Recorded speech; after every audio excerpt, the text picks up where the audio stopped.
Nurture and Support begins in 3, 2, 1. And we're back. Hi, everybody. Welcome to Nurture and Support, a recommendation podcast. I'm Kelly Toole at KELLYTHUL on Twitter. And with me, as always, is Melissa. Hey, everybody. It's Mel at Karmic9 on Twitter. And it's great to be back for another week of recommendations. That's right. And you've got lots of places, as we mentioned before, to find this. You can go to nurtureandsupport.net, get to the blog. That'll have a listing of all the links that we talk about, links to everything we talk about, all the past episodes. We're trying to come up with catchy little titles for each segment. Work in progress on that, but we're making an effort. At NertandSup on Twitter. nertandsup@gmail.com if you want to send us an email. On iTunes, love to have you pick us our podcast up from there if you could. And I believe until I get off my butt and do something on YouTube for us, that's the only locations that we have. And that's good. Yeah, that seems like enough, doesn't it? It sounds like enough. It takes us long enough to talk about it. That's right. And so I hope you enjoyed the show. We told you how to find it, and we'll see you next week. All righty. I'm going to kick things off for today. Now, the way Mel and I try and be a little bit ahead of the game and get a couple episodes on the shelf so that we can kind of keep, in case something comes up, we can just keep the weekly flow of nurture and support recommendations coming to you. So my expectation is that by the time that this one hits the airwaves, the Winter Olympics are over. But this is somewhat related to that. So it's an app. It pains me to say that it's an app, I believe, only available on iOS. There's not an Android version of it.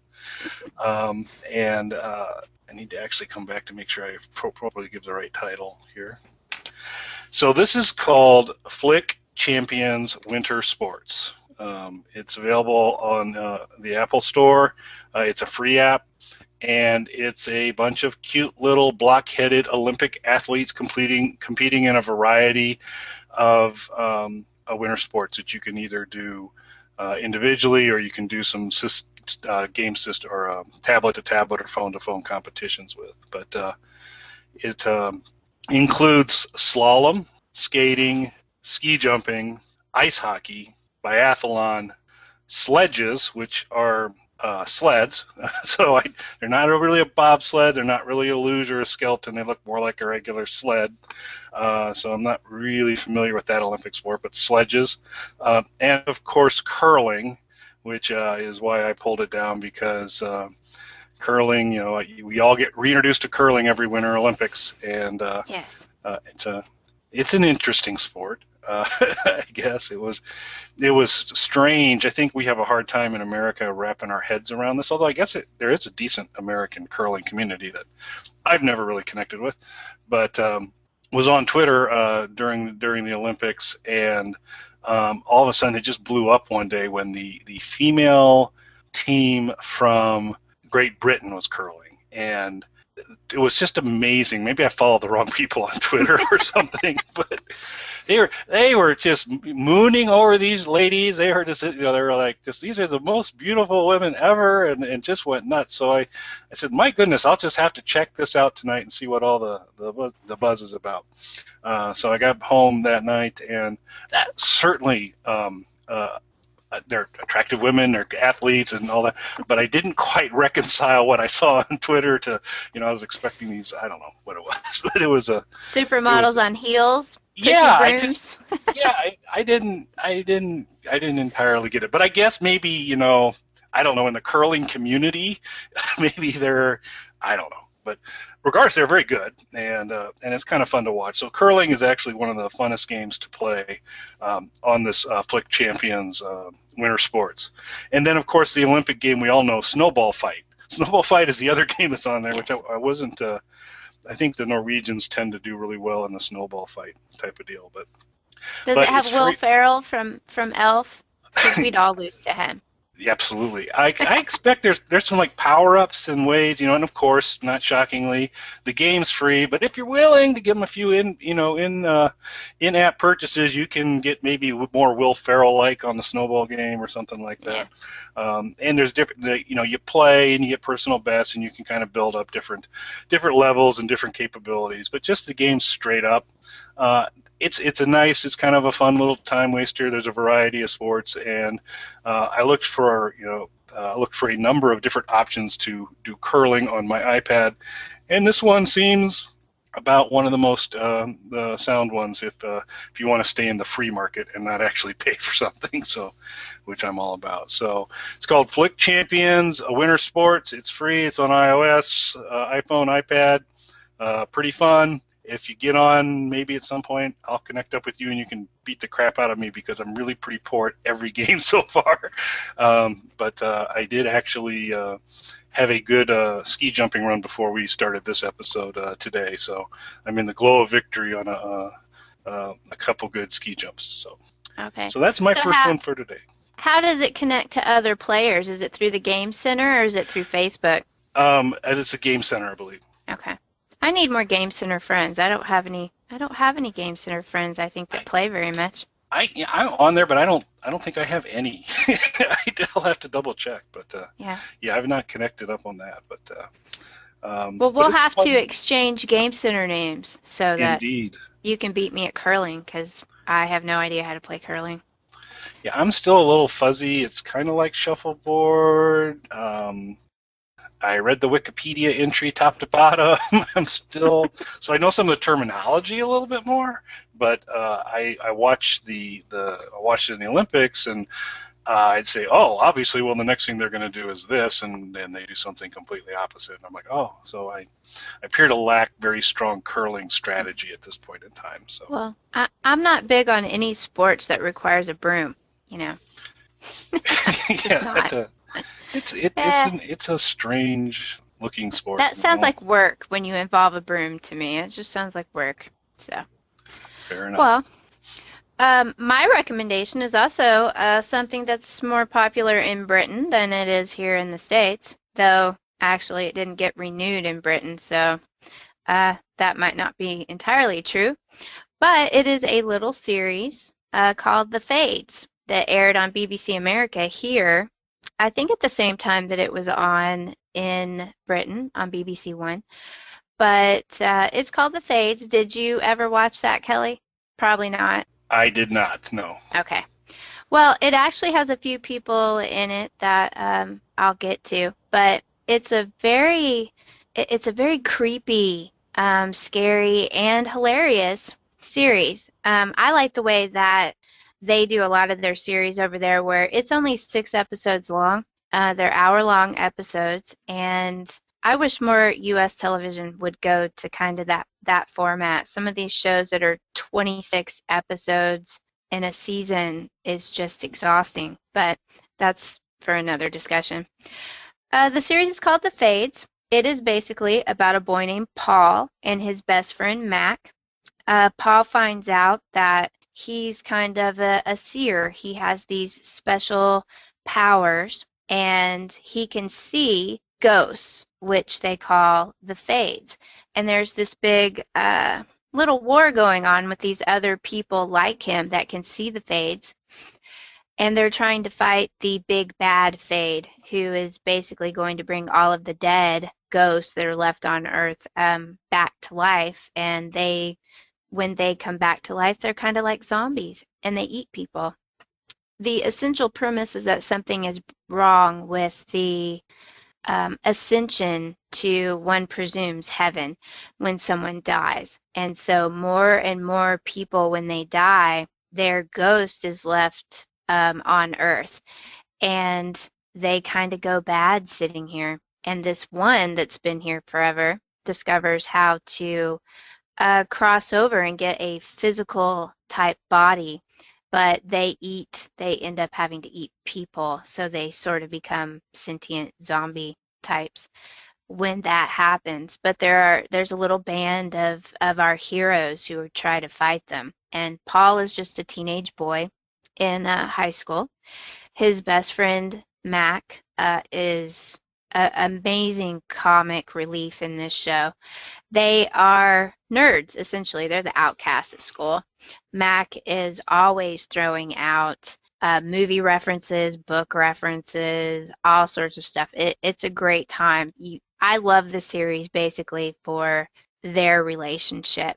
At the very beginning of the very first episode, Mac has convinced Paul to go explore this abandoned shopping center, and Paul's like, "This is a bad idea," and Mac says, "Correction, this is a good idea with bad possibilities." And this just goes on throughout the series. He makes references to Tolkien about Tolkien's issues with sexuality. And when Paul looks at him funny, he goes, "The Eye of Mordor? Seriously? That guy was clearly petrified of vaginas." These are just little tidbits that Mac likes to throw out, which I think a lot of people in our little nerd culture group will really appreciate a lot of the things that he does. Just in the first episode, he makes references to Nightmare on Elm Street, several other horror movies. It's funny. And this goes on throughout the entire series. But besides it being funny, this is a truly dark and creepy series with all of these ghosts wandering around, and Paul doesn't understand what's going on with him and why he can see the things that he does. And basically all of this is leading up to the apocalypse. We're not talking about a rapture where everybody's going to ascend to heaven. It's exactly the opposite. Nobody can ascend to heaven. When they're dying, their ghosts are staying behind, and they're becoming more and more evil, even kind of when they don't want to be. Even when you have a soul left behind that doesn't want to do these things, there's kind of a choice they have to make. The longer their ghost sits here, the longer they kind of lose their identity and who they used to be. So it's kind of the male version of Buffy almost, but it's just dealing with these fades. And unfortunately, it got cut short before it got to really tell us more of the story, though those 6 episodes are very enjoyable. And I really think that people should watch it just because it's great. It's a great story that's scary and creepy, but you may not know. Are you still watching Agents of S.H.I.E.L.D.? Not lately. Okay. I bailed out on it on the beginning as well, but the actor that plays Paul is, I'm not sure how you say his name, Ian DeCasticker. He fits on Agents of S.H.I.E.L.D., but this is from back in, I think, 2011. So he was a little bit younger, but that's who he is. He fits on Agents of S.H.I.E.L.D. Natalie Dormer. He was about my favorite part of Agent of S.H.I.E.L.D. Fitzsimmons was. Right. So that's encouraging. Yeah, right. And I've had people tell me that Agents of S.H.I.E.L.D. has improved, but we'll see. But Natalie Dormer is also in this, of course, before she got on Game of Thrones. So I don't guess there's really any much hope of the Fades ever having its cancellation reversed with all of the actors having gone on to do other things. Mac is played by Daniel Kaluuya, I think, and I'm sorry because I pronounce names very, very badly. But he played Black Death in Kick-Ass 2, if you saw that. And he's just hilarious. He and Paul's relationship pretty much makes this show for me. It's full of so many pop culture references and things like that I think most people would enjoy it. It only aired here on BBC America, and a lot of people missed it. And it shortly after that did not get renewed, much to my sorrow. But I think everybody should go check it out. It's not your typical apocalypse story. And it's very tied up into all the problems of being a teenage nerd boy in Britain, which is surprisingly funny. And six hour long? Is that the format? Okay. Yeah. Oh, and it's also, unfortunately, only available for free for Prime members, which, isn't technically free since we pay Since we pay to be Prime members, it is not available on Netflix, unfortunately. It is available to buy off of iTunes. You can buy the episodes from Amazon, which I think if you have to buy it, it is only marginally cheaper to do that than it is to buy the DVD off of Amazon. So, unfortunately, I couldn't find a better way for more people to see it, but it is, if you are already an Amazon Prime member, you can get on the instant video and you can watch the whole season for free. And I highly recommend you do that because who knows whether Amazon Prime is going to go up soon. So we'll see. Very cool. That sounds like a really good one. So you mentioned Nightmare before, Nightmare on Elm Street. And I don't know if I've mentioned this before. You know who Freddy Krueger's father is, don't you? I did, but I... Good friend of the show, Alice Cooper. Alice is Freddy's dad. And explains why Freddy went as bad as Freddy went, because Alice was not a good father to Freddy. I forget which in the franchise they covered that, Freddy's End or something, but... I don't know that I've seen all of the Nightmare on Elm Street movies. I've seen most of them, but I may have missed that one. Yeah, I'll have to go back and do it. But in his many brief appearances and such things, he plays a good creepy father, as you might expect. So we'll see on that. I must have missed that one. Alrighty. Freddy was never my favorite horror movie. I liked Jason and Michael Myers more. Did you watch the Freddy versus Jason one?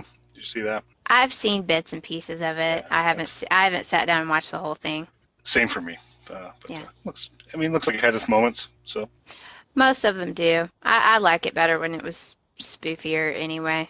I'm probably one of the only people that liked Jason X, the Jason in space. That was pretty cool. I loved it. I thought it was hilarious.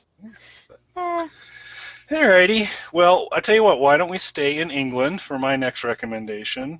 Okay. But my recommendation will not require an Amazon Prime membership. It will be free. I have to cleanse myself after a iOS only recommendation to begin with here. So back to Power to the People, and this one's for free. You can get this off of YouTube for the low price of nothing. And it is called Viva, Joe Strummer, The Clash and Beyond. So Joe Strummer was one of the founders, but he joined the Clash very early, and he and Mick Jones were really the creative force behind the Clash.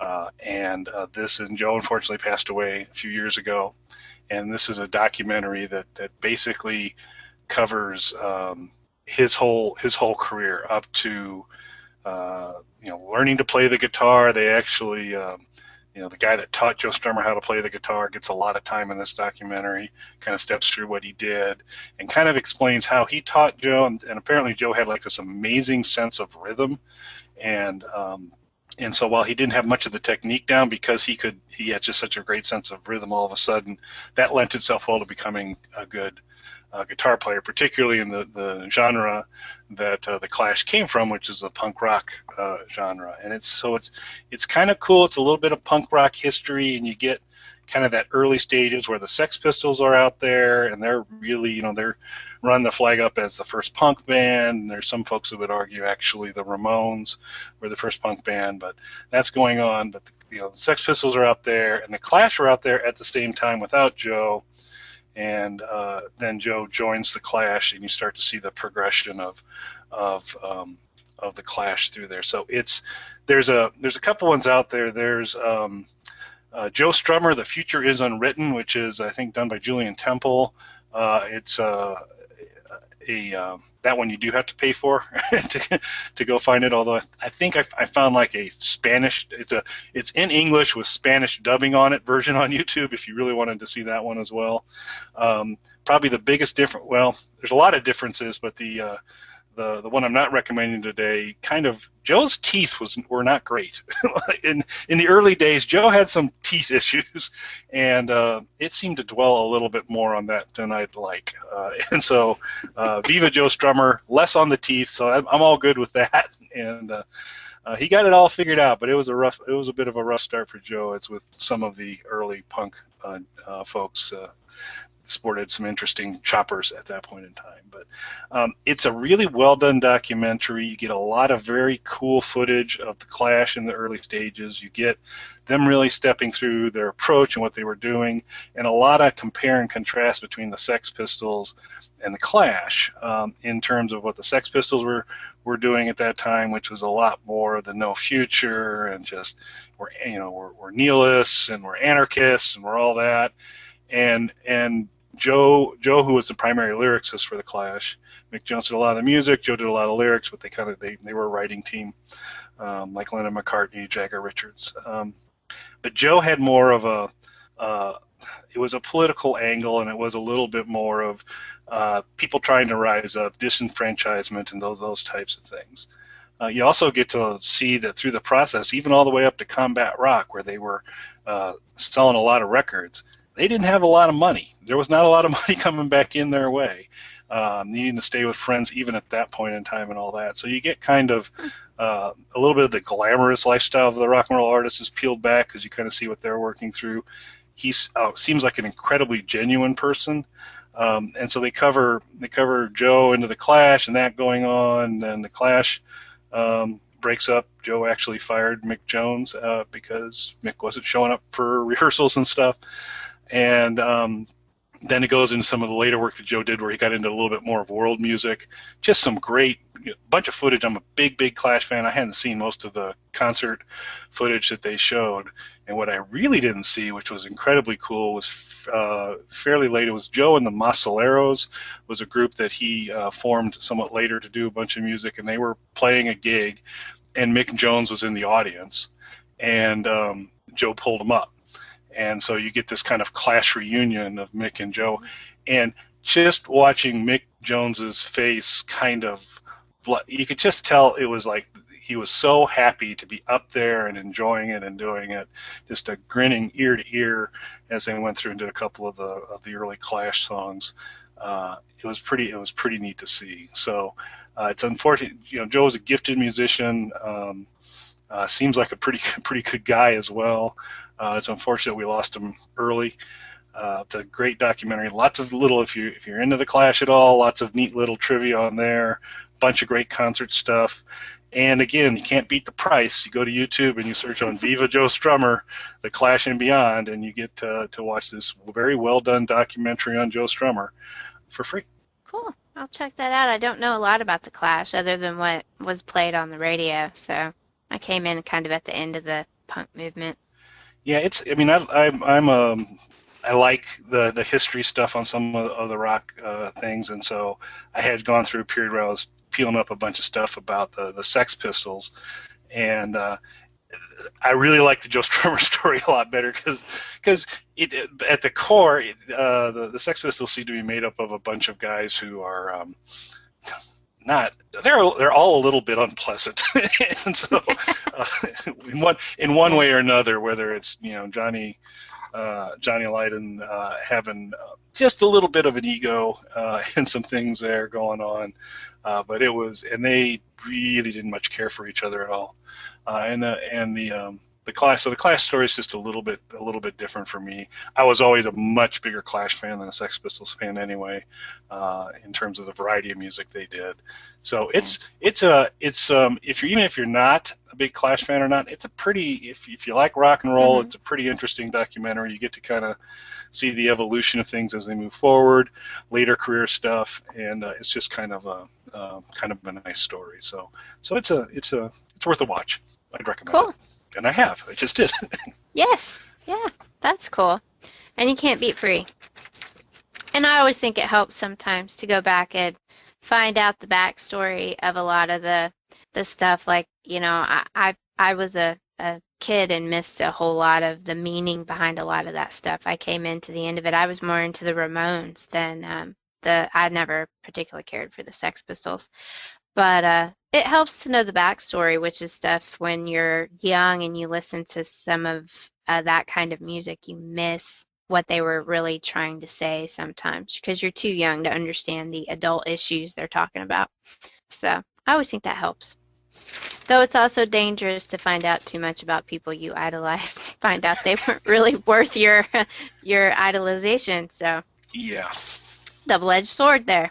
absolutely. But you're telling me that Joe was a good guy, so this is a Joe, safe recommendation. Joe is a good guy, and you're not gonna, it doesn't appear to be a particularly sanitized version, where there were just, but it's just, you obviously make choices when you put together what you put in and what you don't put in. But yeah, he's a good guy. He loved music. He cared about people. He felt there were some things wrong with the world. He wanted to kind of talk about them.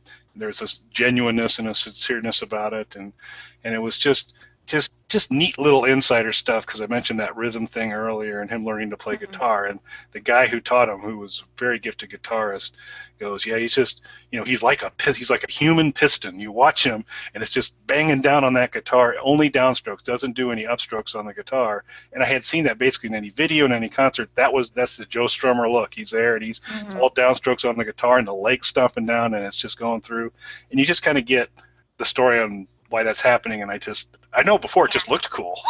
And then, so now it's actually kind of interesting to see where that kind of came from and all that. So it's fun. Yeah, the reason behind that. That's cool. Well, my next recommendation isn't going to have anything whatsoever to do with Great Britain or anything much at all.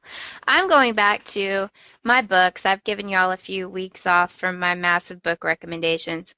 So this week, I'm going to recommend another book series that is technically called the Beldam Apocrypha series. It consists of 3 books called God's War, Infidel, and Rapture. Most people just refer to it as the God's War trilogy that I see, but technically the name of the series is the Beldam Apocrypha.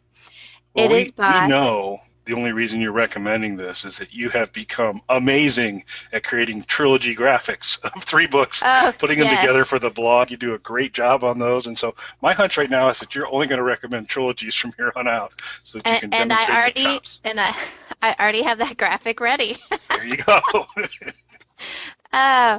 This series is by a very, very gifted writer called Kameron Hurley, and that's Kameron with a K. And she is amazing, and I am ashamed that I have never heard of her before. I think these books came out, I think God's War came out in 2010, and somehow I missed all of this. She was actually a recommendation that Chuck Wendig had thrown out on Twitter that everybody should follow her. And in promoting some of her books that were coming out in the UK, or actually not coming out for the first time, but they were being re-released with a new cover, she was doing a bunch of blog tours all over the internet, and so her name just kept coming up and coming up and coming up. And I had seen a lot of people that I respect saying God's War was a great book that was so different. And I'd put it in my list and I hadn't read it yet. And I finally got around to, I finally went, you know what, I'm just going to read this book and get it over with so I know what everybody's talking about. And so I sat down and I read God's War, and I finished it in 2 days, and I ended up reading the entire series in a week. And it's just amazing. She deals with a lot of gender issues and things like that. And so one of the things that this book does so well, that's so different from other books out there, is it's a female protagonist. But despite, not even because of that, this is a female antihero. And you don't get female antiheroes in literature or anything very, very often. And that is really what we're looking at here. We're looking at a female antihero. Her name is Nyx. And this is a science fiction series. It's on some alien planet somewhere. But it very much deals with religious issues on this planet. Is part of the culture. The world building in this series is just amazing. The main religion is very similar to basically Islam, though they never say that word. You can just kind of read from the culture. It's a desert, mostly a desert planet, and through some of the traditions that it's basically based on Islam. Nyx is in a country that is basically run by women. They've turned a patriarchal society basically into a matriarchal society, though they never use those terms. They are at war with a neighboring country and have been for hundreds of years. And during the course of all of this, they've basically sent all of their men to the front to fight in this war. And all male citizens of this country are required to go to the front and fight in this war. And I don't think they're allowed to leave until they're 40. If they live to 40, they get to go home. Most of them don't live to 40. So this culture has grown up with mainly dealing with having women as the sole providers of basically everything, from government to security to food to everything. So over time, they have basically kind of reworked their religion and everything else to have it be very female-centric. The women are in charge of everything. It goes so far as to it's reversing what we traditionally look at as a culture, as it's, you know, mostly a male-dominated culture, and women, you know, back in the day were treated as second-class citizens, and depending on who you talk to, you know, they still feel that way in some places. But I'm not trying to have any sort of a feminist agenda here. I'm just telling you about a book that I thought was really cool. Okay, sure. Yeah. No, I'm not a militant feminist, but I really recommend this book to men, women, everybody, to get a grasp of how well she built this world. It is so believable, and it's just this one country, basically, that feels this way, where women are in charge. They're surrounded by other nations that are more traditional, and one of the most traditional is the country that they're at war with. But Nyx is a bounty hunter, assassin type, so she is badass to the core. She's not entirely honorable or does things by the law, and she gets into a lot of trouble on the way. She was part of an organization that was sanctioned by the government to carry out these assassinations, basically of deserters from the front. It was their job if the boys, as they call any of the men in the country, if they desert from the war, it's their job to track them down. One of the cool things about this series is it does have a form of magic in it, but it is entirely based on bugs. And if you don't know me very well, you know I really don't like bugs. I have a little bit of a bug phobia, particularly spiders. But this entire magic system is so convoluted, and it is based on different types of bugs. The world they live in is just crawling with insects, and they have learned how to utilize them as part of their technology. So they use bugs in everything. Their paper is sort of made out of bugs. Their mechanics run off of bugs. They're bug-powered mechanics. They have cisterns in their vehicles, which basically breed this particular type of beetle that basically fires the car and keeps the engine going and keeps it running. So it's just an amazing example of world building. And I think everybody should at least check out God's War, because it was so it was one of those mind-blowing books that I can't really describe to anyone very well, because I lack the eloquence to be able to tell anyone just how awesome and mind-blowing it was. But it is definitely different, I think, than anything that you will have read before. And it's not a horrifically long book. My only quibble, as we've come to call them, with this entire series is that the ebooks are running about $10 a book. So it's an expensive little book series. I am going to tell you that it's worth it, but it is a little pricey. If you want to bite the bullet, you can get all 3 volumes though for about $20, which will save you the cost of one of the books. But anyway, it is pricey, but it's by a lady named Kameron Hurley. You can check out her website at CameronHurley.com.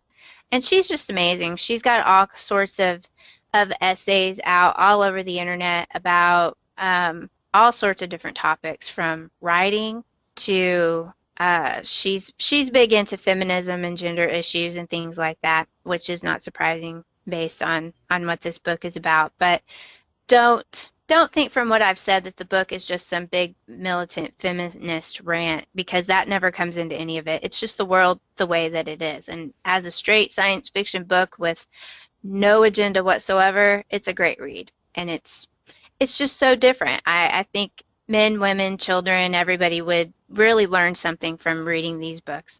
So I recommend them highly. Very cool. This is a world where if you lose a limb, they just put somebody else's on you. And it's all done with the power of bugs. It's weird, and it's a great example of world building. This series just really blew me away. God's War was such a shock to me. So I understand why for the last 6 months I've heard her name everywhere about reading these books, and they were definitely worth the read. Because it's a new world and it's the introduction of a new world, God's War to me was the most little mind-bendy of the books. But the entire story that they tell over about 20 years through the series is well worth the time to read it. I think it's definitely, after the fact, worth the $10 an ebook, which I'm normally highly opposed to paying that much for an ebook. But I did check on Nook and on Amazon. They do have the collection of all 3 books for right about $20. So if anybody wants to check them out and get that free chapter usually that Amazon gives you, and you decide to get all of them, you can save a little bit by going ahead and getting the collection. So she has a new series that'll be coming out in the summer with, I believe, Angry Robot books, so I'm looking forward to that. But she's an amazing writer. It's a good example of great writing, excellent world building. I'm not usually very blown away by world building in most series, especially in science fiction series, but this one I thought was an excellent example of very unique world building that was familiar enough that you know what's going on, but was so unfamiliar and different than the world that we live in that it just kind of rattled my little brain. So I want the rest of you to get rattled too. Well, that's it, and that's the art, is that when you get someone who can really create that world with some fundamental different, the rules of operation, there's some big differences, and they're somehow able to get that in front of you and get you to internalize enough of it that you can piece things together. When people do that well, it makes for great reading, whether it's Dune. It certainly sounds like it for these books. And on a much less intellectual level, the Retief series, and I went through again because that was a fairly simple. There were about 3 dimensions to his world. Authority were idiots, and Retief was awesome. But when you get it right and you set some of the parameters up and then build on it and leverage it in there. And of course, when I'm sure at some point in time we'll talk about these Thomas Covenant books again, another case where you get some new realities to find in a way that sustain the books and are there, become almost another character. So that sounds great. Yeah, I would have to say that we've talked about Thomas Covenant briefly in the past a little bit amongst ourselves about how when I was a kid and read the Thomas Covenant books, that they blew my little brain as a kid, and similar experience here. This was, and I've read a whole lot of books since then, and this book just amazed me. So, not to mention a female anti-hero. Yeah. I completely adore this character. She is a badass from beginning to end and an excellent character. I think everybody needs to meet Nyx. Excellent. And Powered by Bugs is a great band name, by the way. So yes. To consider there. Cool. Alrighty, well, we'll go ahead and then move into the Twitter, wrap things up with our Twitter recommendations for this week. And I'll start things off with The Twitter account is called the hashtag game at THE hashtag game, the hashtag game. And this is an individual that basically kind of watches Twitter when a particular hashtag game starts to pick up speed or they find it interesting, they promote it. You follow them, so they're a good way to tune you into all the different fun ones. And it's kind of interesting because they basically just kind of watch for it. And I love doing the hashtag games. Anyone who follows me on Twitter is aware of this fact that I get a lot of enjoyment out of participating in it. And just a little, so a little insight into Kelly's twisted mind. Sitting on February 6th, I was sitting there, and all of a sudden, I'm not exactly sure why, but the word Beowulf was in my head, and then I kind of thought about Filet-O-Wolf, and I thought, Filet-O-Wolf of fish, and then so after that thinking went on, I said, what's the hashtag for that? And I did literary McDonald's. So I just, to get Filet-O-Wolf of fish out of my head, I tweeted it and put literary McDonald's on there. I saw that, and I wondered where it came from. It was there. I needed to get it out. I needed to expel it, so I did. And then so a couple of my connections on Twitter who are like-minded on that fired a couple back at me. Lord of the Fries came back pretty quick, and the Sound and the McFlurry. And so these were pretty good. And so they started to go for a while, and then all of a sudden I get a tweet mentioning me from the hashtag game going, hey, if you haven't been playing literary McDonald's, you might want to. It's picking up some speed, and it's pretty fun. By so far, so they keep an eye on when a hashtag game starts to pick up speed or they find it interesting. And occasionally they'll throw some out, but a lot of times they're just picking up what somebody else has done. You could tap into all the different wonderful literary McDonald's was actually a really fun hashtag with no country for Big Mac and these types of things. So from here to obesity, many good things. So I'd recommend to follow there. If you enjoy doing hashtag games, they're a great follow because they're going to flag the ones that are coming up that are pretty interesting, and it's a great way to connect and do that. And a lot of times they're going to follow you back, and if you start one off and it gets a little bit of traction, they're going to flip it out, and you're going to get a lot more people playing it as well. So that's my recommendation for the week. I wish I was better at that kind of stuff, but I'm not. I enjoy watching you do it, and several of our other mutual followers, one of which who is usually a participant in your hashtag games is T. Scott Brave. He's outstanding, yeah. Yes. Well, my Twitter recommendation actually came originally from T. Scott Brave, who you can follow at T. Scott Brave on Twitter, but he follows at Kenner Toys. And he will retweet some of their cool toys that they post up on Twitter, particularly to me of the Aliens variety because I'm a big Aliens fan. And so I started following them.